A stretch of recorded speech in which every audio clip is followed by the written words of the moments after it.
Rockabye Baby by Mia Dolan. Read by Annie Aldington. Chapter 1. 1965. The woman in the cockle booth sniffed a pinch of snuff from the back of her hand. Once the small tin was tucked away, she turned back to face the promenade. "Get your cockles here," she bellowed. Pulling up a corner of the sack she wore as an apron, she swiped dismissively at a few stray specks beneath her nostril. Marcie sat with her legs bunched beneath her back against the warmth of the old stone wall.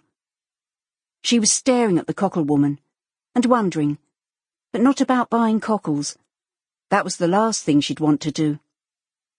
She was wondering about how the woman had got to being what she was. Fat, old, not caring too much about standards. So how had she come to be like that? A deeper thought hovered behind that one. Would she herself end up like this woman? She shivered at the harrowing vision. No one wanted to end up like that. The pungent aroma of malt vinegar and hot food wafted up Marcie's nostrils. "Chips!" Rita was back. "Yum, yum!"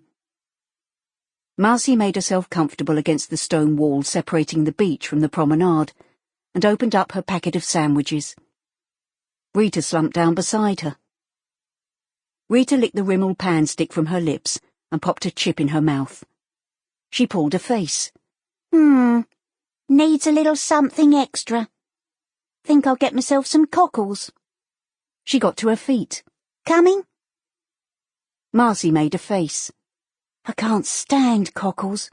They look like fishes' eyes." "Oh, come on. Keep me company. You don't have to buy any yourself." Rita didn't like doing anything by herself. Bloody nuisance at times. But they were best mates, so Marcie did as requested. Holding on to the hem of her skirt, she got up as elegantly as she could. Her miniskirt was mid-thigh, and if she wasn't careful, everyone would be treated to a glimpse of white knickers. As it was, she only flashed her stocking tops and a glimpse of suspenders. Just as well. One of her suspenders was missing a button, and a farthing was doing the honours. Rita was trying to catch a few more cockles. "Come on, Gran. Be generous." The woman screwed up her eyes and placed hands as speckled as hen's eggs on the counter. "Cheeky bugger. You'll have what you get. And don't call me Gran. I'm not your bloody Gran." "Don't be like that," said Rita with a cheeky grin. "You're Rita Taylor," said the old girl. "Yeah, that's me." Rita giggled, giving Marcie a nudge. "I'm famous. What do you think of that, then?" "I knew your mother. Used to go uptown a lot during the war. Famous for doing war work, she was." Rita ignored the toothless grin and didn't catch on to what the old girl was saying. Really saying.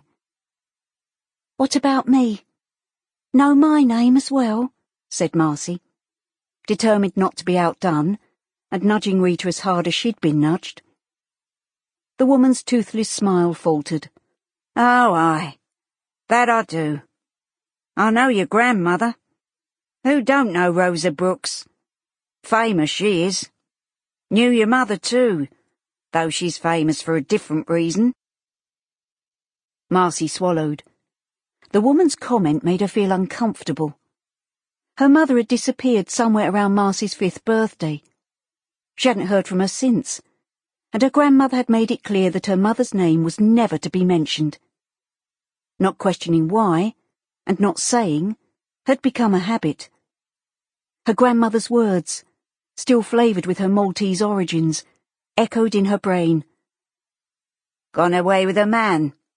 Left me and your father to look after you. Not a good mother to go away and leave her child. Wrong. Very wrong." Oh yes, her grandmother was famous all right. Thank God for friends, Marcie thought to herself. Rita bubbled like a hot stew on a gas ring.